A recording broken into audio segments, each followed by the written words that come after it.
शिक्षण सम्राट होते आणि सगळ्यात महत्त्वाचा भाग या महाराष्ट्रातले जवळपास 25 साखर कारखाने आणि काही सूतगिरण्या दादा प्रभावीरित्या एका ठिकाणी बसून आज नंदुरबारचा शुगर फॅक्टरी चालवणे, कन्नडची शुगर फॅक्टरी चालवणे हे खरोखर फार चांगल्यामध्ये मातब्बर असते.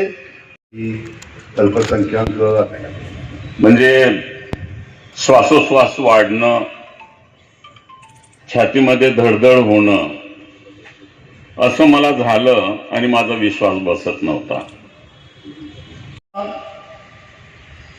असे दादा आज आपल्यातनं निघून गेले. मी माझ्या परिवाराच्या वतीनं भावपूर्ण श्रद्धांजली वाहतो आणि माझे 2 शब्द संपवतो. ही आणि आपला मोबाईल नंबर आणि नाव टाकायचे. आपल्या संस्थेचं नाव लिहिलं तरी ऊन लागत असेल तर या बाजूला ही खुर्च्या आहेत. दादांच्या बरोबर